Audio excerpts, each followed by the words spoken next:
termodinámica. Jesús, recuérdame si hay alguna otra tarea que esté también en la lista para revisar o para preguntar si hay dudas. Por lo que recuerdo, nada más era ello.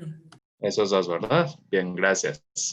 Entonces, de la primera tarea, dudas, levanten por favor mano.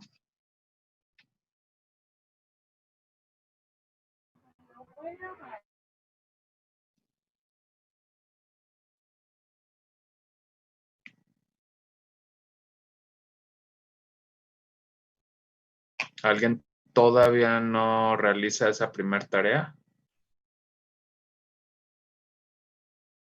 Igual, levanten mano, por favor. Ay, por ahí hay una mano levantada y la acaban de quitar.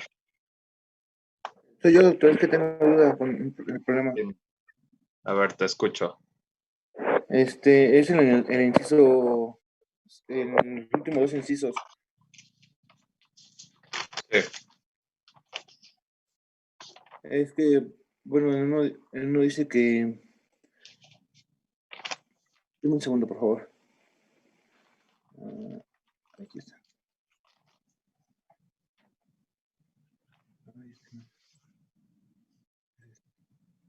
Aquí está.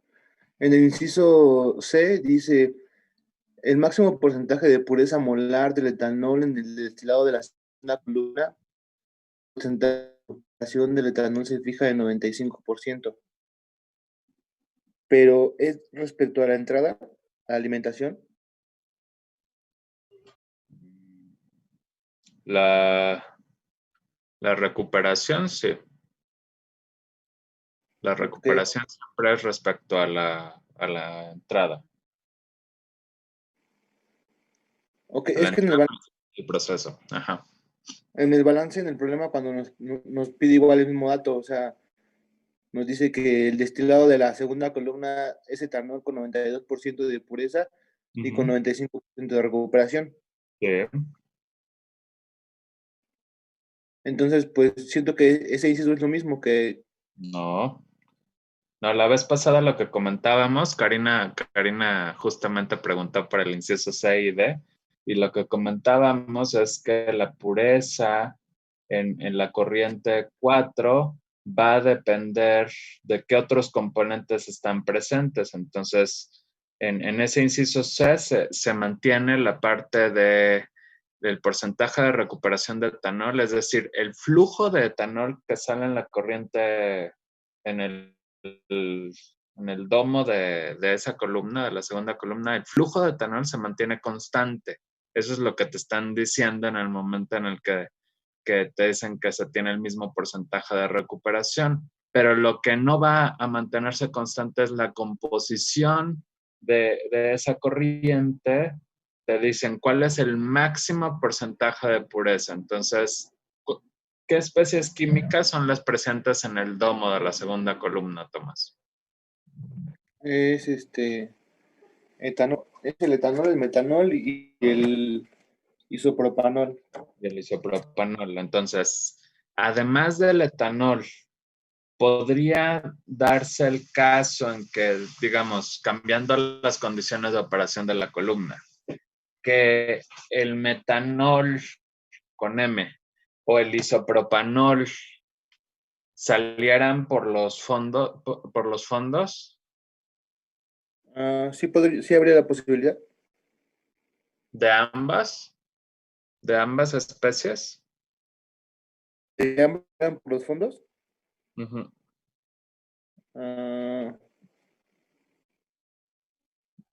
Pues sí podría existir la posibilidad. Seguro. Ya lo pensaste bien. Es que podemos agregar un agente. No, pero no es agregando un agente, es misma operación de separación. Fíjate en los puntos de ebullición de la sustancia. Sería imposible. ¿Sería? No se podría, no saldrían todos por los fondos. Necesariamente tendría que haber No es que salgan todos por los fondos. ¿Qué podría salir por los fondos? Manteniendo el porcentaje de recuperación del etanol.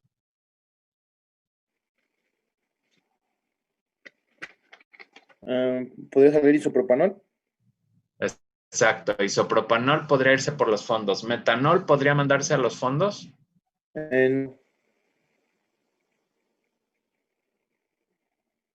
No podría mandarse a los fondos, doctor, porque es muy volátil. Ok, metanol no, porque tiene un menor punto de ebullición respecto al etanol. Y estamos Sí, diciendo que el etanol se va a mantener. sí. Entonces, tú ya me dijiste, isopropanol se podría enviar a los fondos. Si isopropanol se envía a los fondos, la corriente de la que estamos hablando tendría una mayor pureza o una menor pureza. Sería más puro. Sería más puro. Entonces, por eso es que están preguntándote cuál sería la máxima pureza. O sea, que hagas el cálculo de la pureza si todo el isopropanol se envía a los fondos. Ok, doctor, ya ¿Sí? entendí. Y Sí, luego en el inciso D, lo que está ahí indicado es, si se fija ahora el porcentaje de pureza de etanol en 92%, ¿cuál es el máximo porcentaje de recuperación? Entonces, en este caso, es el máximo porcentaje de recuperación de etanol. Si te fijas, etanol está tanto en el domo como en los fondos, ¿cierto? sí, Entonces ahí lo que te dice es cuál sería ese máximo porcentaje si todo el etanol, en lugar de estar distribuido en domos y en fondos, solamente se va al domo. Esa sí, sería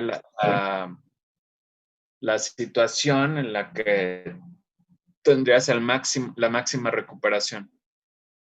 sí. Es claro. Muchas gracias. ¿Claro? Sí, está claro. Bueno, Gracias. gracias a ti. ¿Alguna otra duda entonces de este primer problema? Fernando.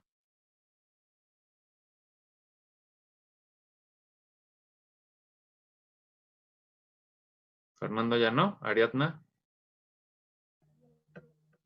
No, sí, sí, profe. Sí. A Bueno, ver, ya en el inciso D, sí puede, me da un porcentaje de recuperación mayor al 100%. no puede ser. Porque siempre es respecto a la alimentación. Por eso, si lo hago respecto a la alimentación, me da 102%, y si lo hago respecto a lo que entra en la segunda, me da el 100%. A ver, no puede ser mayor al 100% porque si no, significaría que tus balances no están bien hechos porque entonces las salidas serían mayores que las entradas y siempre las salidas van a ser menores que las entradas. Sí, pues Entonces, es como si creáramos, si estuviera creando tendrías, etanol, ¿no? tendrías que revisar ahí los balances. Ah, ok, ok. Ujú. Gracias. De nada. Ariadna. Bueno, no sé si lo preguntaron porque tenía mal mi internet, pero yo tengo dudas. Se supone que el porcentaje de recuperación es lo que se recupera entre lo que se alimenta Sí, por el 100%. sí. Tengo entendido eso. Y para la segunda columna nos están diciendo que es el 95% de recuperación, pero aquí podemos considerar en la alimentación global a todo el proceso o la alimentación solo en la columna 2. Ahí es mi duda porque pues cambia todos los datos. ¿Cuál considero?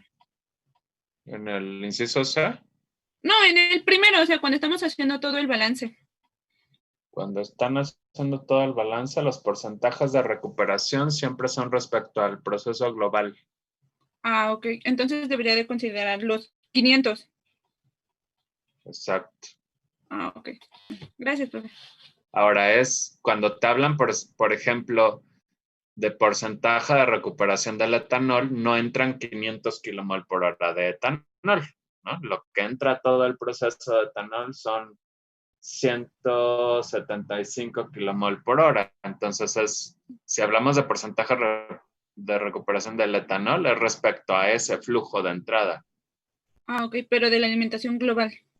Sí, que son los 175 kilomol por hora. Ok. Gracias, profe. De nada. ¿Más Profesor, dudas? disculpe por no levantar la mano. No te preocupes. Yo sigo teniendo duda en el inciso C, en el D, porque se supone que si solo tenemos a la salida metanol y etanol con un 92% de pureza, se supone que nos salen los 8 kilomol por hora de metanol.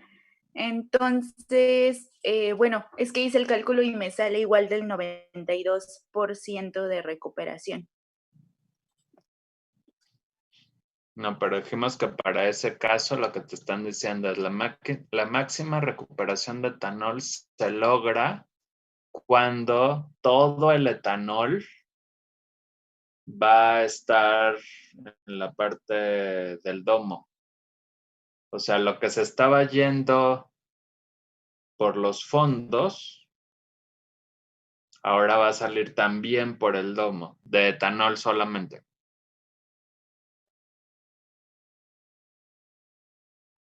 Ok, gracias. De nada. ¿Más preguntas de este ejercicio?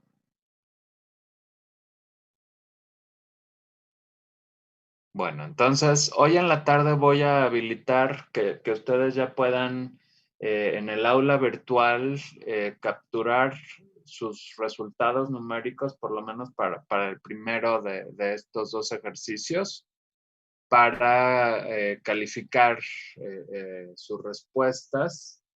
Y ya después que todo mundo haya enviado sus respuestas, les enviaré yo la solución ya detallada. Alejandro. Sí, yo tenía una duda, profesor, porque en realidad tenemos que sacar los datos exactos o el sistema va a calificar así como por ranguitos. Yo creo que respecto a yo hice los cálculos, por ejemplo, en Excel para no perder decimales, pero sé que algunos de ustedes pues usan la calculadora y entonces puede ser que sí estén perdiendo algunos decimales. Entonces voy a poner ahí un porcentaje de error a lo mejor del 10%. Creo que considerando el 10% ya se salvarían, no la tendrían mal si no tienen justo los decimales que yo tengo. Bueno, en mi caso, pues salían como que resultados de 166.25 y pues yo lo redondeaba a 166 para estar manejando cifras exactas. Ok, o sea, unidades. Ajá. Está bien. Está bien, creo que aún así, sí, si redondeas, si le pongo el más menos el 10%, no habrá problema. De cualquier manera, vaya, si ya después de tener su calificación ustedes dicen, pues yo los tenía bien, pero nada más fue cuestión de que el sistema estaba muy estricto, me lo hacen saber y ya revisamos la parte de la calificada, lo que es el sistema en automático. Bueno, ahora, segundo problema. Ese lo vamos a revisar aquí entre todos. Entonces, Anayeli, ¿cuántas secuencias son posibles? Yo puse que era como en la tarea pasada, que eran 5 secuencias. 5, exacto. Dado que se van a separar 4 productos de una mezcla, el número de secuencias son 5. Bien, luego dice, determina una secuencia de separación adecuada con base en heurísticas. Ahí puede haber más de un resultado, de una opción correcta.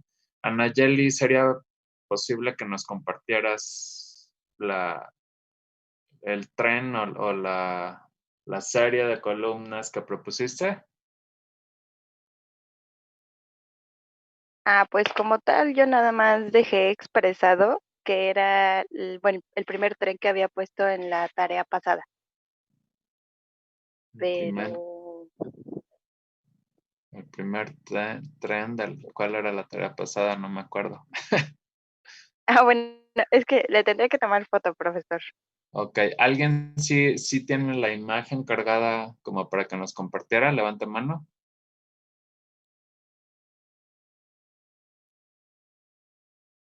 Luis, por favor.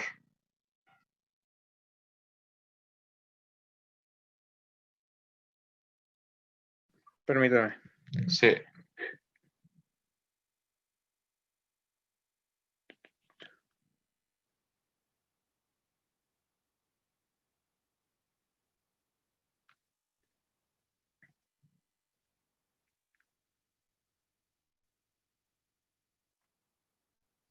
¿Ya están viendo? Sí.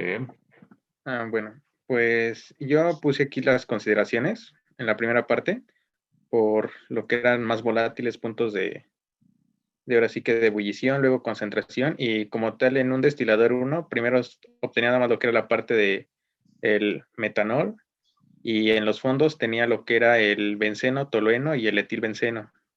En un segundo tren, ahora sí que en un segundo destilador, ya se tenía en la parte del domo nada más puro benceno, y en los fondos el tolueno y el etilbenceno. Y en un tercer destilador, en la parte de arriba nada más era lo que era el tolueno y el etilbenceno. Ok, y entonces, a ver, vuelve a decirnos, por favor, cuáles son las heurísticas. Bueno, en el primer punto puse que como ninguno es corrosivo, en el primer destilado trataría de sacar el componente más volátil. En este caso, pues era el metanol.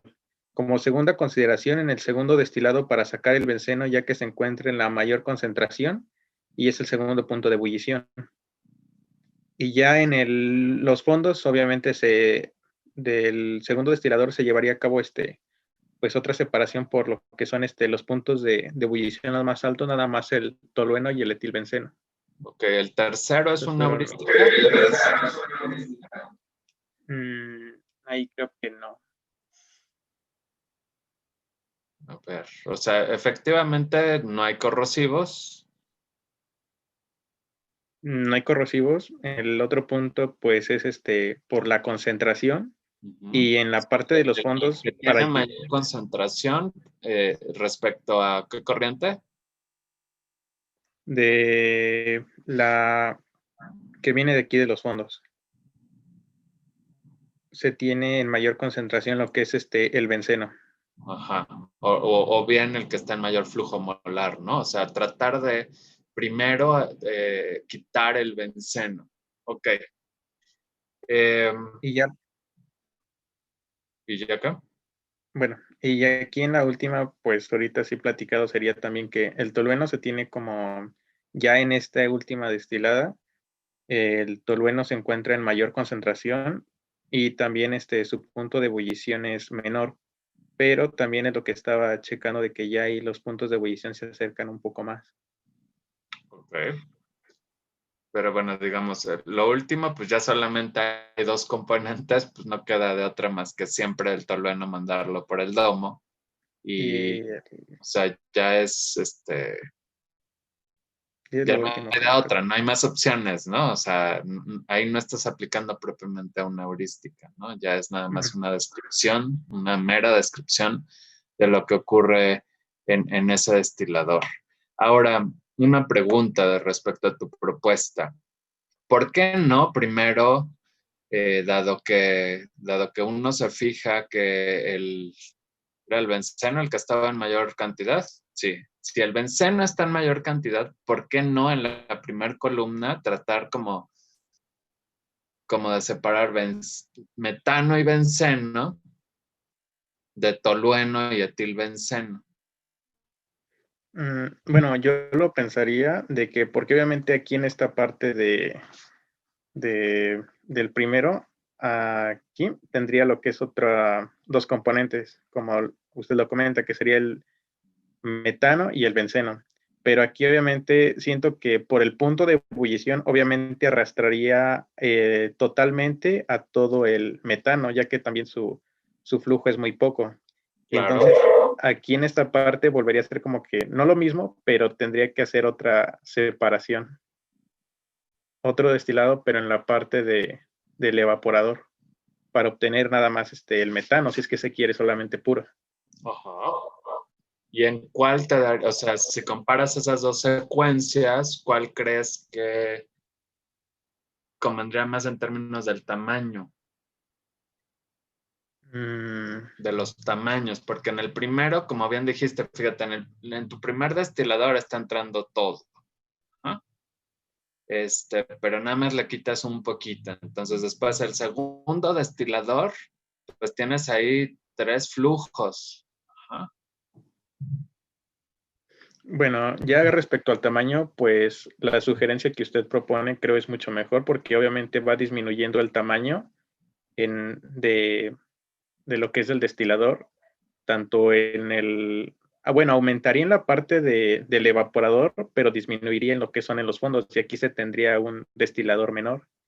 Y aquí obviamente, pues como tal, ya se podría también nada más poner otro destilador que sea de casi de la misma capacidad de los 280, que son aproximadamente 285, para lo que son los dos flujos de metano y de benceno.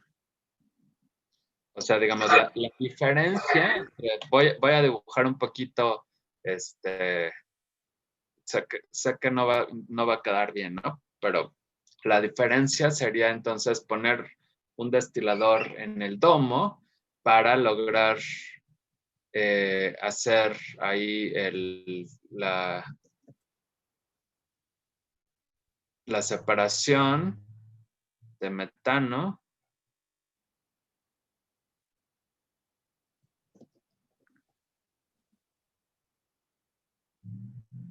del benceno. Ajá. Entonces, digamos, lo que estaríamos haciendo en ese otro tren de separación es otra propuesta, ¿no? Sería en el domo sacar metano y benceno y ahí iría a un destilador 2. Y por los fondos seguiríamos teniendo el tolueno y el etilbenceno. Sí, que sería como tal ya nada más esta parte de aquí. Que es igualito al D3, ¿no? Entonces, lo que tendríamos que comparar, no vamos a cambiar el tamaño del D1 y del D3 con esas dos opciones de trenes de separación. La diferencia sería la columna D2, ¿no? Sí. Entonces, D2 con esta otra propuesta sería más pequeño si enviamos a D2 solamente metano y benceno respecto a enviar 3 componentes. Entonces, lo más probable es que sea una opción más barata. Entonces, en ese sentido es que comparamos y decimos, pues a lo mejor me convendría más mandar el benceno, o sea, tratar de sacarlo lo antes posible. A eso se refiere esa heurística. Luego, el punto 3 que decías del tolueno y el etilbenceno, cuando ya lo presentaste, no lo que está ahí escrito, cuando ya lo presentaste me pareció que quedó adecuado respecto a las heurísticas. O sea, hay una heurística que nos dice las separaciones más difíciles o las más difíciles hay que tratarlas de hacer sin los otros componentes. Y tú bien dijiste que entre el tolueno y el etilbenceno había pues ahí como la menor diferencia respecto a las temperaturas de ebullición. Entonces, de todas los cortes o las separaciones, era la más difícil y entonces por eso también, digamos que esa heurística se estaba aplicando, ¿cierto? Eso fue la explicación respecto a D3. Sí. Entonces, lo que tienes en tu texto ahí, como en el inciso 3, no queda explícito esa parte de aplicar la heurística, ¿no? Parece una mera descripción. Okay. Nada más la cuestión es hacerlo explícito, esa última heurística. Muy bien, gracias, Luis.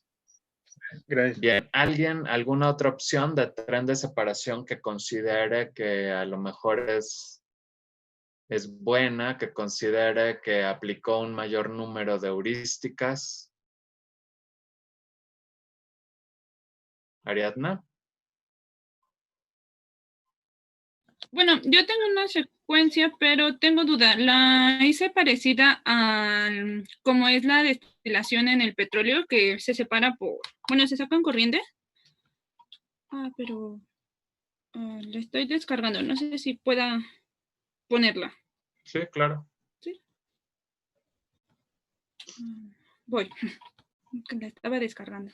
Sí, sí, no hay problema. Bueno, ya la pongo. Es que la pasé en Facebook. ¿Ya se ve? Ya se ve. Bueno, no sé si podría ser esa opción viable, considerando que el metano tiene pues el menor punto de ebullición, podría ser es el que sale arriba. El etilbenceno tiene el menor punto de ebullición, puedo sacarlo con una corriente, y el benceno y el tolueno tienen un punto de ebullición similar, entonces es para el que ocupo otra columna de destilación. Bueno, digamos, sí puede ser factible tener una columna de destilación con más de 2 salidas, pero en este ejercicio, para establecer los trenes o las secuencias de separación, tanto, sobre todo el cálculo que hicimos de cuántas secuencias son posibles, eso considera columnas de únicamente 2 salidas, una por los fondos y una por el domo. Y en general las heurísticas están enfocadas a ese tipo de secuencias. O sea, sí es posible construir habría a lo mejor que hacer un diseño, una evaluación más detallada, pero sí es posible considerar este tipo de columnas, aunque en el ejercicio, digamos, para resolverlo, pues yo no esperaba que ustedes propusieran 3 salidas. ¿Me explico? Sí, ok. Pero bueno, Ok. es posible llevar a cabo así una destilación. Sí hay columnas de destilación con más de 2 salidas. Ok. Gracias. Y Ariadna, ya que estás... ¿La vuelvo a compartir? El inciso C, no. El inciso C, ¿cuántas secuencias son posibles? El inciso C, yo calculé con la fórmula que nos dio que son posibles 14 secuencias. Muy bien, 14 secuencias es el resultado, ¿no? Entonces, bueno, con eso ya también revisamos el segundo ejercicio de esa tarea. Ahora vamos a ver si hay dudas respecto a la tareita de aspectos termodinámicos. Si hay dudas, levanten mano, por favor.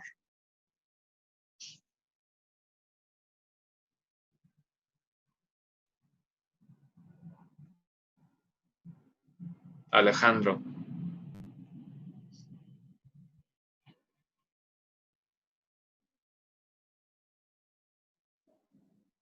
Alejandro y luego Tomás. Alejandro, no te escucho. Perdón, déjenme rápido ver dónde dejé la tarea, porque sí tenía duda en un inciso.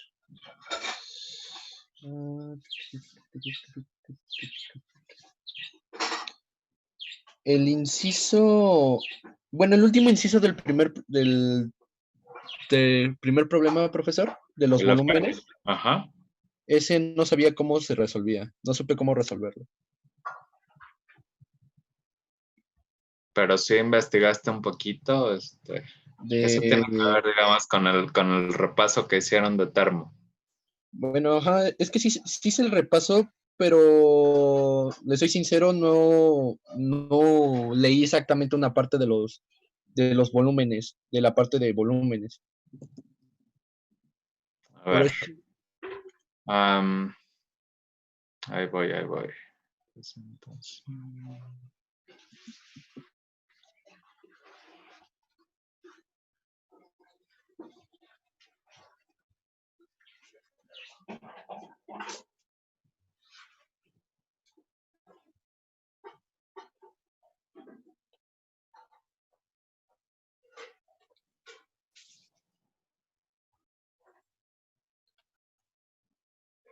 a A ver, voy entonces a compartir pantalla.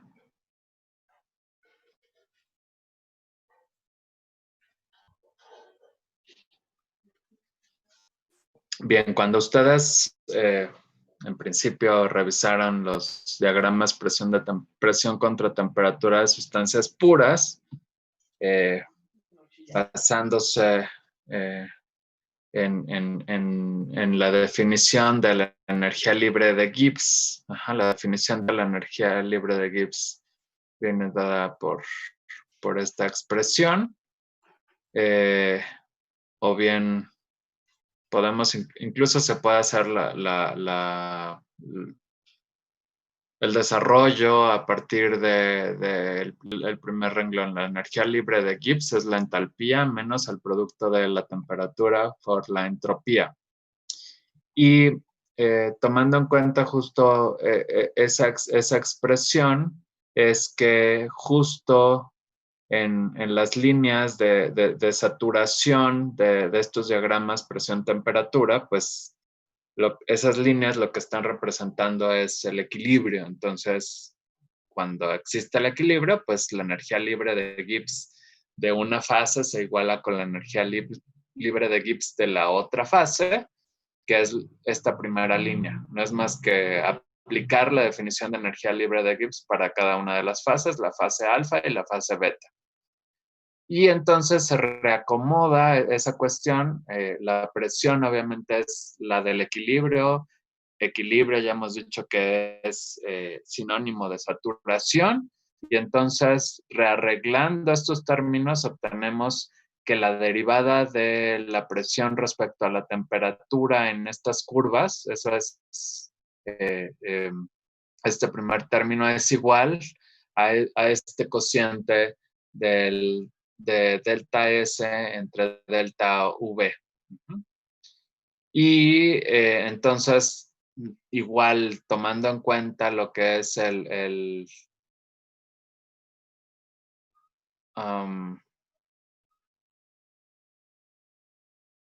tomando en cuenta la definición de delta S respecto a la energía libre de Gibbs, que ahí la relación es justamente la entalpía. Como la energía libre de Gibbs va a ser cero, entonces el término de la entalpía va a ser igual al T delta S, y por eso es que este término que está aquí, pues se va a convertir en lo que está a la izquierda, ¿no? O sea, la derivada va a ser el delta H para ese cambio de fase o de estado de agregación entre la temperatura obviamente cuando uno está en un punto, pues es constante, y el cambio de volumen. Entonces, de esta expresión, si ustedes estiman sobre cualquiera de las gráficas, pues la pendiente de la recta tangente, o lo que es lo mismo, si estiman la derivada de la presión respecto a la temperatura, ese valor va a ser igual a este cociente. Y entonces, si ustedes tienen el delta H para el cambio de estado de agregación y ya conocen la temperatura, o bueno, lo van a aplicar en un punto, entonces pueden obtener el delta V. Esa es una de la utilidad, digamos, de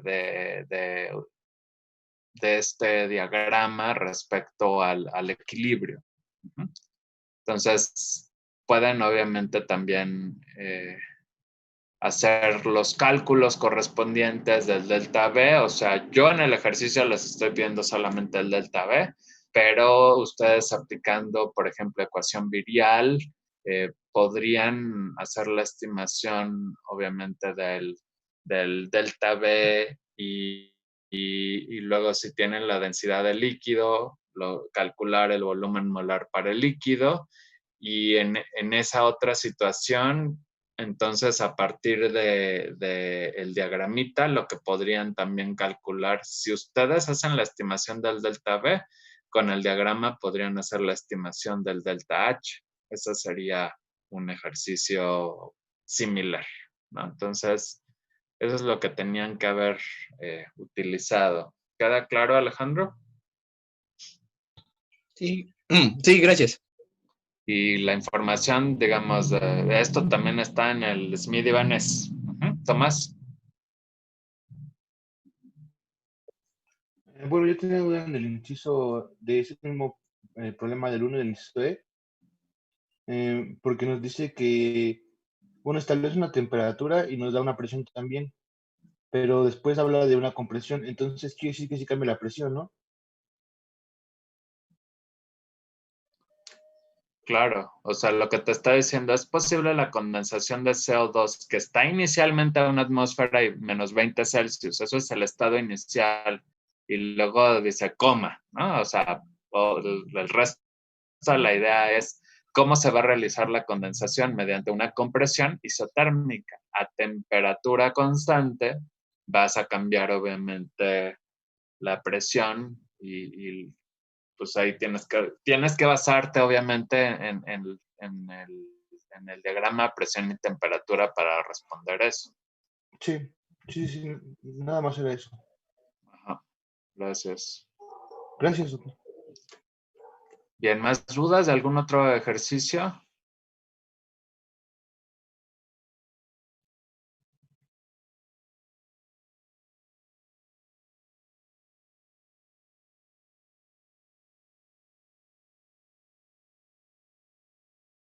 Luis. Bueno, yo sí tenía duda en lo que era la parte del ejercicio 2, Sí. en el punto B y C. Ajá. En esos, ¿dónde está? Bueno, primero ya se tenía lo que era una ecuación como tal, de a partir que obviamente ahí se consideraba lo que era el coeficiente de actividad y de fugacidad. Sí. Pero y ya después de eso nada más quiere qué partes son como si el coeficiente de fugacidad o el de actividad, nada más los eliminaríamos respecto a la... Más que eliminar, bajo ciertas condiciones se va a volver 1. Ajá. O sea, no es que eliminar normalmente es así como volver 0. En este caso, la simplificación tiene que ver bajo ciertas condiciones, algunos de estos coeficientes se vuelven 1 y al ser 1, pues no se escriben, ¿no? Ok. Sí. Nada más era eso. Gracias. Ok. Entonces, a ver, Karina.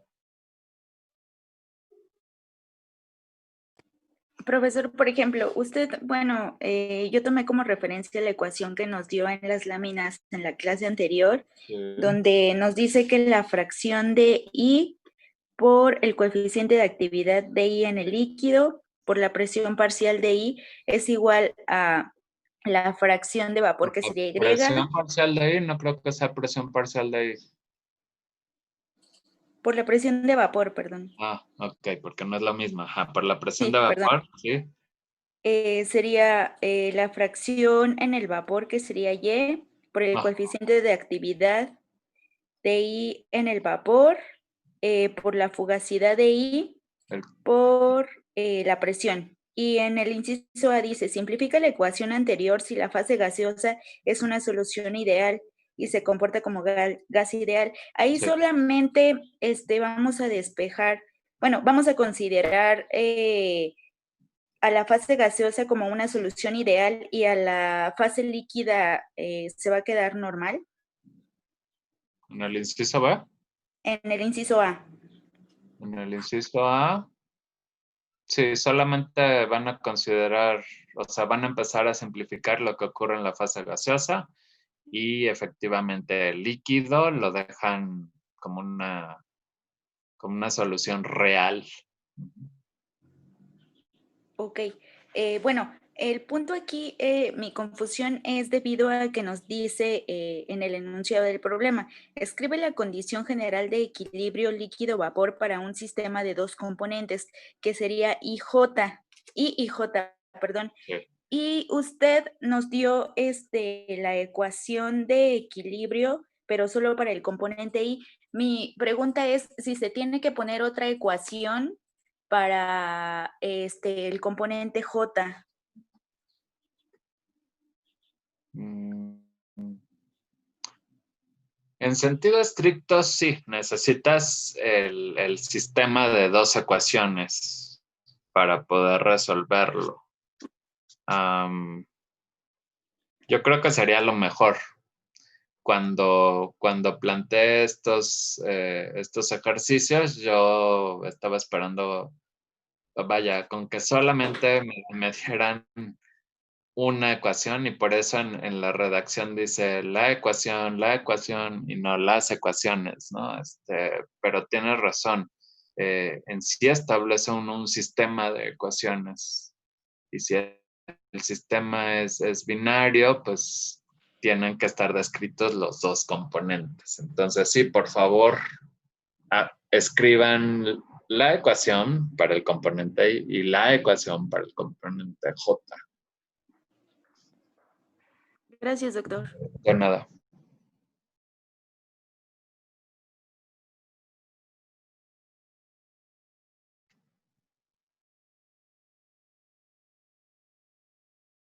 Tomás. Doctor, yo también tengo duda en el problema 3, en el inciso C, donde dice escribe una expresión a partir de la determinada del inciso A para determinar la relación volumen entre volumen de la fase líquida respecto a la fase de vapor. Sí. Bueno, la ecuación anterior sí la planteé, pero no entiendo cómo pasar a volumen entre volumen. Sería como porque lo que estamos relacionando en el inciso anterior serían fracciones de vapor, de moles, ¿no? Mol entre mol. Exacto, mol entre mol. Entonces, lo que quiero que le añadas es factores de conversión para que los moles del líquido ahora sean volumen, y los factores de conversión adecuados para que los moles de vapor ahora sean volumen. Ok, que sería en este caso el factor RT, y en la fase líquida sería como la densidad. Ajá, Ok, muchas gracias. de nada.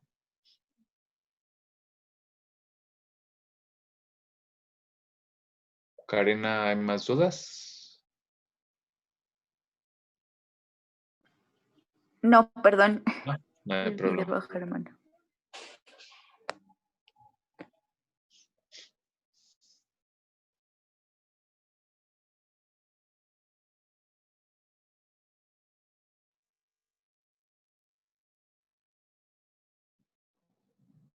Entonces, ¿hay alguien que ya terminó los 4 ejercicios?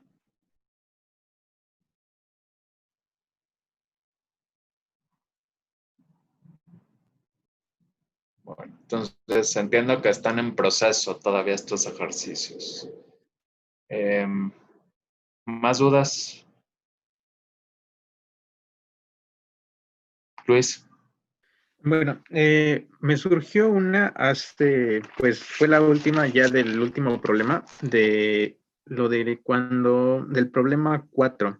En los diagramas azeótropos, no recuerdo, se supone de que de una parte cuando se quiere calcular alguna fracción o algo, es como si se tuviera un espejo, ¿no? En realidad de un lado se tiene del otro. No estoy seguro de... ¿En un espejo te refieres en el diagrama TXY? Sí, de temperatura. Ajá. Para sacar que dice,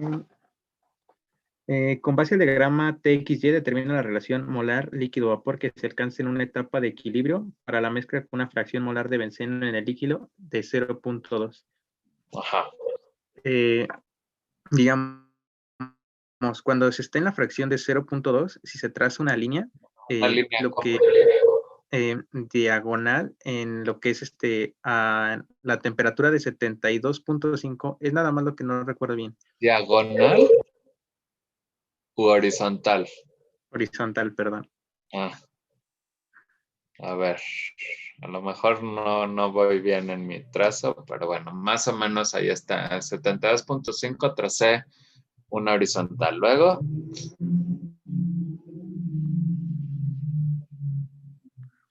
Es lo de que no recordaba bien, de lo que se tiene de un lado también se tiene de la parte del otro. Pero En las... lo que se tiene de un lado, se tiene del otro, ¿te refieres a lo que se tiene de... ay, lo que se tiene de este lado?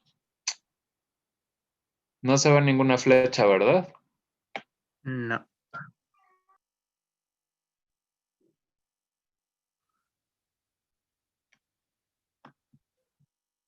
A ver, ahí ya puse una flecha. ¿Te refieres a lo que se tiene de un lado de aquí, se tiene de un lado a la derecha? Sí. Mm, a ver.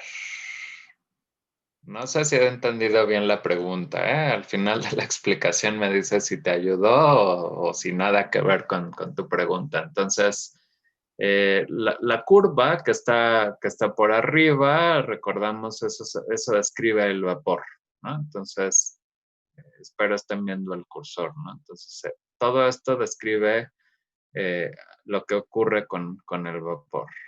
Y luego la curva de abajo describe lo que ocurre con el líquido, ¿no? Y aquí estamos entonces graficando la temperatura en función de la fracción molar del benceno.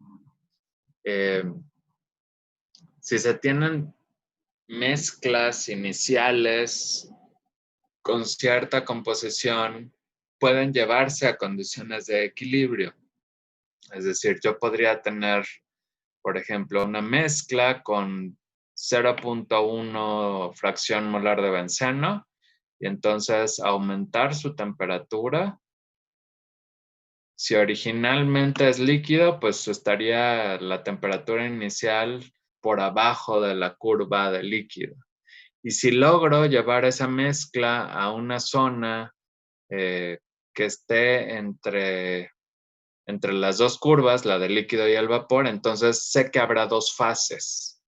Y ahí lo que va a ocurrir, pues es que si, por ejemplo, si llevara yo esa mezcla de 0.1 fracción molar, si la llevara más o menos a una temperatura de 75 Celsius, se van a distribuir las dos fases y entonces la fracción molar en el líquido será correspondiente a este punto, a la izquierda, y la fracción molar en el vapor será correspondiente en este punto.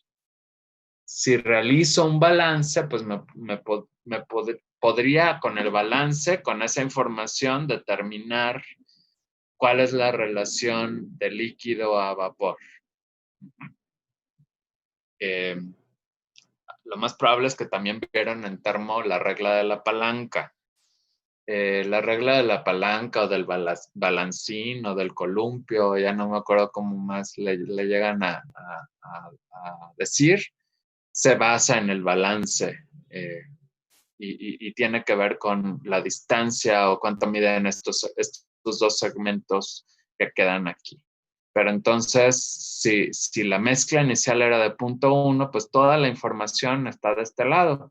Si la mezcla inicial de etanol-benceno tuviera, por ejemplo, una composición de 0.8, o sea, la mezcla global, perdón, la composición global como fracción molar de benceno fuera de 0.8, pues entonces se trabajaría del lado derecho de la gráfica y entonces si se lleva, por ejemplo, bueno, en ese caso no podría, si la llevo hasta 75 Celsius, toda la mezcla se va a encontrar como un vapor sobrecalentado, no voy a tener las dos fases, pero a lo mejor si la llevo nada más a 70 Celsius, que es la última horizontal que acabo no, todavía a 70 estoy por abajo de la curva, ahí seguiría como un líquido subenfriado, entonces si la llevo aquí a cerca de 71, 25, en ese punto sí estaría obviamente en equilibrio líquido-vapor. La fracción molar del líquido estaría aquí indicada a la derecha y la fracción molar del vapor estaría aquí, lo correspondiente a este punto. Lo leería obviamente en el eje correspondiente. No sé si eso te ayudó un poco, te dejé igual o surgieron más dudas. No, de hecho ya se aclararon más de las que tenía. Bueno, no más que tenía, pero sí, ya en realidad ya quedó claro lo que tenía. Claro. Bueno, Gracias. de nada. ¿Más dudas?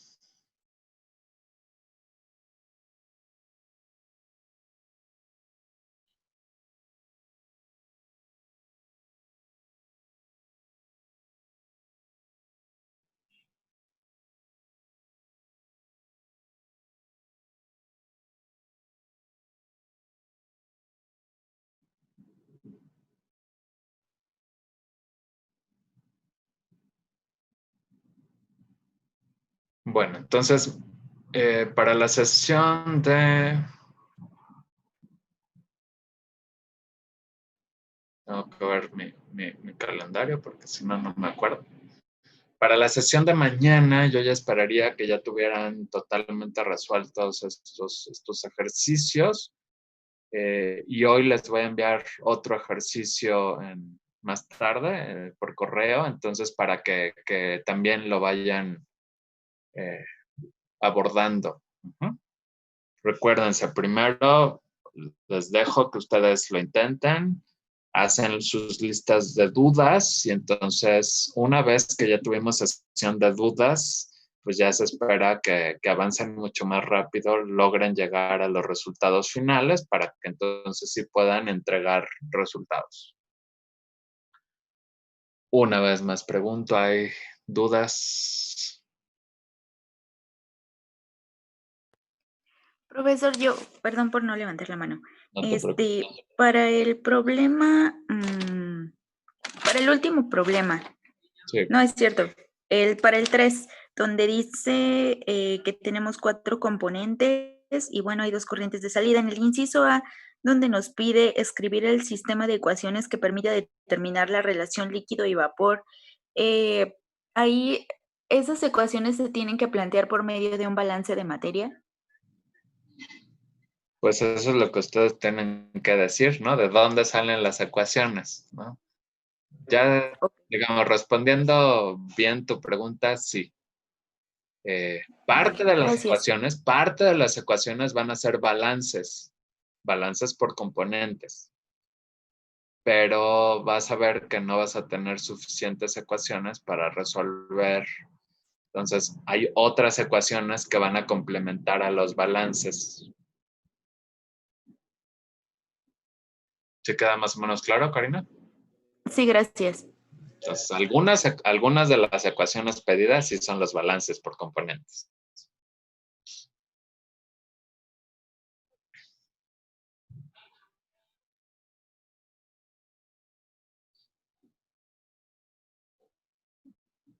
Profe. Sí. Bueno, yo tengo una duda, me surgió una duda ahorita con respecto a lo que preguntó la compañera.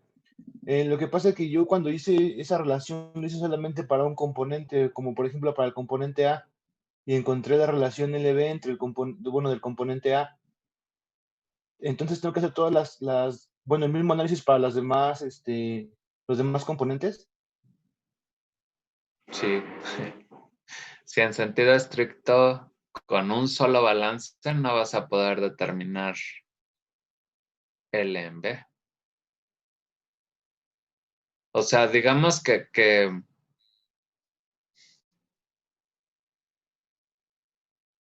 aquí la situación sería, si yo te doy condiciones iniciales, o sea, condiciones iniciales de la mezcla, como sería la composición de esa mezcla. Y luego te indico a qué condiciones opera era un evaporador, ¿cierto?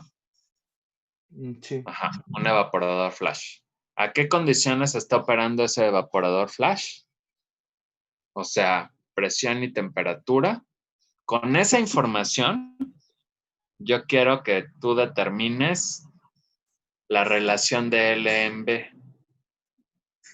El resultado te va justamente a ayudar a entender, ya si tuvieras valores, si sí se forma la fase vapor o no.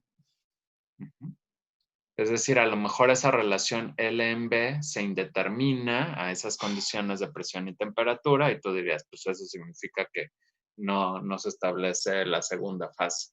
O a lo mejor esa L en B tiene un valor específico y entonces ya puedes decir, ok, hay mucho vapor, hay poco vapor y eso obviamente te permite decidir adecuadamente respecto al tipo de equipo o a lo que sigue en el proceso, ¿no? Pero en sí, digamos, va encaminado en esa dirección a decir, si yo conozco la composición, o sea, las fracciones molares de la mezcla inicial de todos los componentes A, B, C, D, y conozco presión y temperatura en el evaporador flash, determina con un sistema de ecuaciones adecuado la relación de L en B.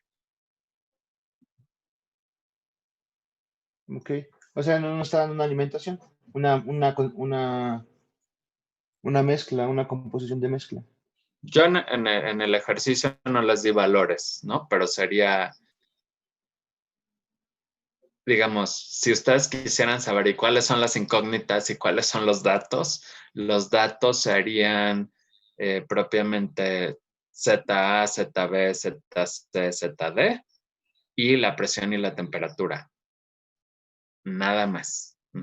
Y por eso está el inciso B. ¿Se requeriría una base de cálculo para poder determinar el N en V? Una base de cálculo se refiere bueno, es que esa respuesta yo la respondí y puse que sí, que se necesitaría una fracción de, bueno, una mezcla, una composición de una mezcla para poder encontrar el IB. Y obviamente tener fija temperatura y presión. Claro. Sí, digamos, así como está redactado actualmente, pues sí, lo que me acabas de decir es cierto, ¿no? O sea, necesitaría fijar algo, por ejemplo, las composiciones iniciales y presión y temperatura, ¿no? Sí. Ya cuando yo les digo, esos son los datos, ya cambia la situación, ¿no? Sí, ya entiendo, doctor. Gracias. De nada. ¿Más dudas? Bueno, si no hay más dudas, entonces sigan trabajando el resto de la sesión en sus ejercicios, porque yo en la tarde además les voy a enviar otro ejercicio para que, por favor, no se atrasen. Sería todo por hoy. Gracias. Gracias, hasta luego. Hasta luego. Hasta luego.